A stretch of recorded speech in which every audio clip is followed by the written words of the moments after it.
The coal. I didn't even know. The coal and gas and our natural resources. But didn't even know. I'll blow your mind with some stuff we can go down there. I've never ever heard that before. I did not know that happened, and I'm fucking paying $1 million a quarter for my electricity.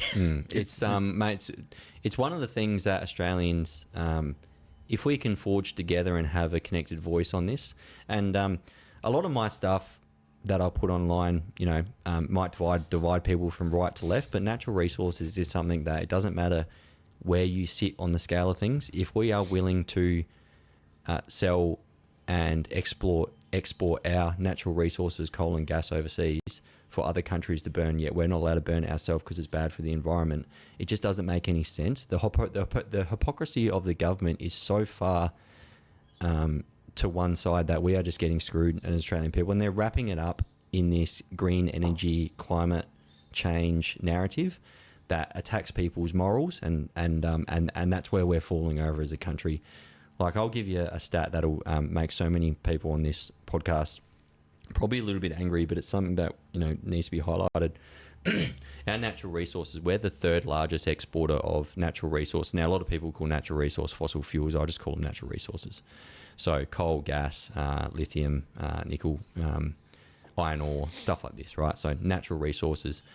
We're the third largest exporter of fossil fuels in the world. We export something like $450 billion a year worth of natural resources. Now, energy bills for Australians, I'm not talking domestic businesses or anything like that, right? I'm talking household energy bills.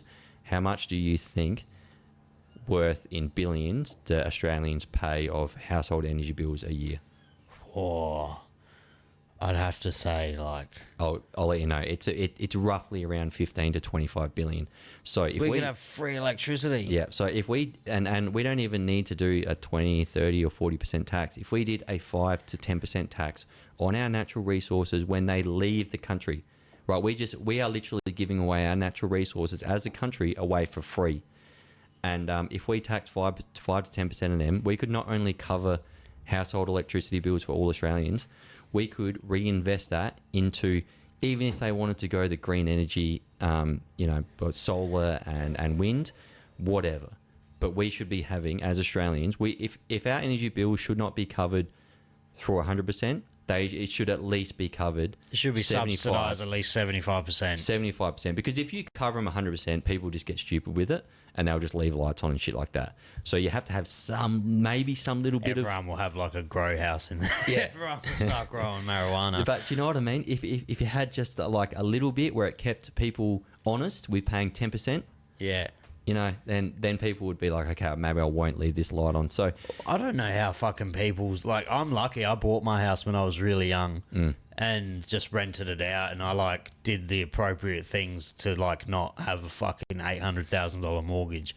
And I see people that rent and pay like $750 a week rent for a 2-3 bedroom house in Morphevale or Hackham, and then they got to pay electricity and gas. It shouldn't be like this. It's fucking wild. It should not be like this. And a lot of this started from COVID. If you want to get back to the real, and this is my opinion, if you want to get back to the real basics of why inflation is inflation, it's not because of China. It's not because of the Russian war and stuff like that. It's because of the outcome from COVID of printing money. Now, money printing, and this is open source information, so anyone can find this. Our M2 money supply, so that's like cash, money in banks, deposit in banks, stuff like that. So all the cash that's in the Australian circulation at the moment, AUD, from 1972 when the Fed was first invented to 2020, we printed about $1 trillion. From 2020 to 2024, we printed approximately $600 to $800 billion. So we flooded the Australian market with AUD from about 60 to 80% of dollars. What does that do? That means there is more dollars competing for less items. What does that do? Raise inflation. It is so fucking simple when you put it like that. And a lot of Australians will sit back and go, oh, it's China, oh, it's Russia, it's this. It's like, no. It's our government printing way too much money in too short of amount of time. Now, what's happening at the moment to counteract that? They're rising interest rates. And what they've also done is they've changed the way that they analyse inflation. So they did... Inflation previously used to run off a rolling data chart from years and years. Now they just capped it at 2 years. So inflation from 2020 is still up 45%, but because they've capped it to a 2-year rolling average, it's only up 2%. That's how they counteract the graphs to make it look not as bad. exactly right.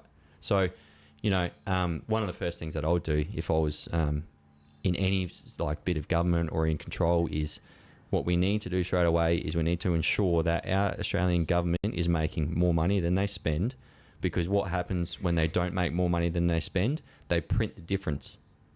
So when they print the difference, that's just more money in circulation competing for less items. The dollar. Yeah, it devalues the dollar. And everyone's like, hang on, why is that house now costing 3 times, or not 3 times, over exaggerated, double of what it did 5-6 years ago?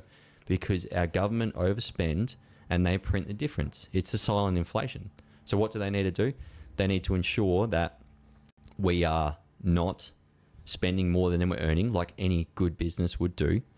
And one way you counteract this is anyone that's in control of the government and in that source, they do not get paid if Australia does not make a profit. How simple of a fix is that? I can guarantee you, if you made that the case, every politician whose pay relies on that outcome would actually do something about it.